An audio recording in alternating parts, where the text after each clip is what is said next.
கோவை மாவட்டம் காரமடை அரங்கநாத சுவாமி கோயிலில் மாசிமக தேர் திருவிழா கொடியேற்றத்துடன் தொடங்கியுள்ளது. பக்தர்களின் கோவிந்தா முழக்கத்துடன் 40 அடி உயரமுள்ள கொடி கம்பத்தில் அர்ச்சகர்களால் கொடியேற்றி வைக்கப்பட்டது.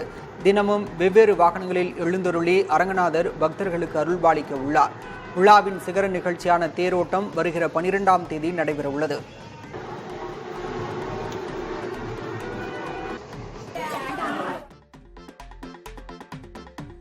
தொழில் நகரமாக விளங்கி வரும் கோவை மாவட்டத்தின் வளர்ச்சிக்கு ஏற்ப கூடுதல் ரயில்கள் இயக்க பொதுமக்கள் மற்றும் தொழில்துறையினர் கோரிக்கை விடுத்துள்ளனர். கோவையிலிருந்து தினமும் 14 அதிவிரைவு ஜன் சதாப்தி மற்றும் வந்தே பாரத் ரயில்கள் மட்டுமே இயக்கப்படுகின்றன. இதனால் வெளி மாநிலங்களுக்கு வாராந்திர எக்ஸ்பிரஸ் ரயில்களை இருமுறை இயக்க வேண்டும் என்றும் நிறுத்தப்பட்ட ரயில்களை மீண்டும் இயக்க வேண்டும் என்றும் வலியுறுத்தியுள்ளனர். கோவையின் வளர்ந்து வரும் தேவைகளை கருத்தில் கொண்டு ரயில்வே நிர்வாகம் உடனடியாக கூடுதல் ரயில்களை இயக்க நடவடிக்கை எடுக்க வேண்டும் என கோரிக்கை விடுத்துள்ளனர்.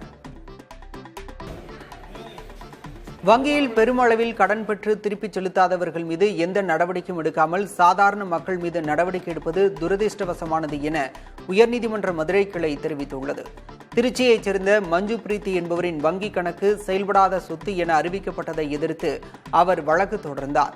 வீட்டுக் கடனுக்கான தவணை தொகையை முறையாக செலுத்தி வரும் போதிலும் தமது உடைமைகள் மீது உரிமை கோரி கனரா வங்கி நோட்டீஸ் அனுப்பியிருப்பதாக மனு மூலம் புகார் அளிக்கப்பட்டது. இந்த வழக்கை விசாரித்த நீதிபதிகள் நிஷா பானு, ஸ்ரீமதி அமர்வு பெருமளவில் கடன் பெற்று திருப்பிச் செலுத்தாதவர்கள் மீது வங்கிகள் எந்த நடவடிக்கையும் எடுப்பதில்லை என்றும், ஆனால் சாதாரண மக்கள் மீது இதுபோன்ற நடவடிக்கைகளை எடுப்பதாகவும் கூறினர். மனுதாரரின் உடைமைகள் மீது உரிமை கோரி வங்கி அனுப்பிய நோட்டீஸுக்கும் இடைக்கால தடை விதித்து உத்தரவிட்டனர். கொடைக்கானலில் உள்ள பேரிஜம் ஏரி பகுதியில் யானை நடமாட்டம் இருப்பதால் சுற்றுலா பயணிகள் ஏரிக்கு செல்ல தடை விதிக்கப்பட்டுள்ளது. வனப்பகுதிக்கு நடுவே அமைந்துள்ள எழில் கொஞ்சும் ஏரியை காண்பதற்கு நாள் ஒன்றுக்கு 50 வாகனங்களுக்கு பாஸ் வழங்கி வனத்துறை அனுமதித்து வருகிறது. தற்போது யானைகள் அந்த பகுதியில் உலா வருவதால் பாதுகாப்பு கருதி சுற்றுலா பயணிகள் ஏரிக்கு செல்ல வேண்டாம் என அறிவுறுத்தப்பட்டுள்ளனர்.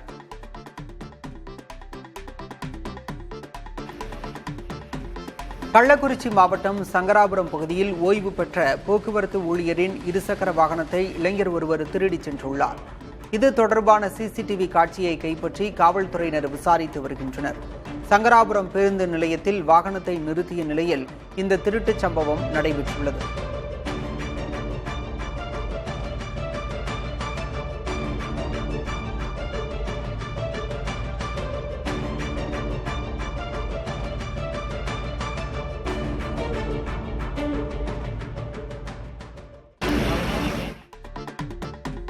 கிருஷ்ணகிரி வழியாக கர்நாடகாவிற்கு 70 டன் ரேஷன் அரிசி கடத்த முயன்ற 3 பேரை காவல்துறையினர் கைது செய்தனர். ராயக்கோட்டை கிளமங்கலம் சாலையில் வந்த லாரியை சோதனை செய்தபோது அதில் ரேஷன் அரிசி கடத்தப்பட்டது தெரியவந்தது. இதேபோன்று ராயக்கோட்டை தக்காளி மண்டி அருகே மற்றொரு லாரியிலும் ரேஷன் அரிசியை கடத்தியுள்ளனர்.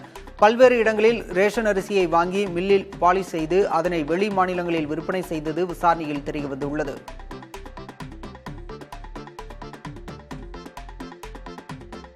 சென்னை கடற்கரை தாம்பரம் இடையே நண்பகல் 12 மணி முதல் பிற்பகல் 2 மணி வரை மின்சார ரயில்கள் இன்றும் நாளையும் ரத்து செய்யப்படுவதாக அறிவிக்கப்பட்டுள்ளது. பராமரிப்பு பணிகள் காரணமாக ரயில் சேவை ரத்து செய்யப்பட்டுள்ளதாக ரயில்வே நிர்வாகம் தெரிவித்துள்ளது. அதன்படி சென்னை கடற்கரையிலிருந்து பிற்பகல் 12:15, 1:15, 1:30, 2 மணிக்கும் மறுமார்க்கமாக தாம்பரத்திலிருந்து பிற்பகல் 12:05, 12:35, 1 மணிக்கும் புறப்படும் மின்சார ரயில்களும் முற்றிலுமாக ரத்து செய்யப்பட்டுள்ளன. வேடந்தாங்கல் பறவைகள் சரணாலயத்தை சுற்றியுள்ள விளைநிலங்களுக்கு ட்ரோன் மூலம் மருந்து தெளிக்க தடை விதிக்கப்பட்டுள்ளது. ட்ரோன் மூலம் மருந்து தெளிப்பதால் பறவைகள் அச்சமடைந்து வேறு பகுதிக்கு செல்ல வாய்ப்பு உள்ளதாகவும், பறவைகள் ட்ரோனில் மோதி இறக்கவும் வாய்ப்பு உள்ளதாகவும் வனத்துறையினர் தெரிவித்துள்ளனர். இதன் காரணமாக ட்ரோன் மூலம் மருந்து தெளிப்பதை தவிர்க்க அறிவுறுத்தப்பட்டுள்ளது. கோவை மாவட்டம் ஆனைக்கட்டி சாலையில் யானை நடமாட்டத்தால் போக்குவரத்து பாதிக்கப்பட்டது. மேற்கு தொடர்ச்சி மலைப்பகுதியில் கடுமையான வறட்சி நிலவி வருவதால் வனப்பகுதிக்குள் தண்ணீர் தட்டுப்பாடு ஏற்பட்டுள்ளது. இதனால் யானைகள் உணவு தேடி வனப்பகுதியை விட்டு வெளியேறி அருகில் உள்ள கிராமங்களை நோக்கி செல்லும் நிலை ஏற்பட்டுள்ளது.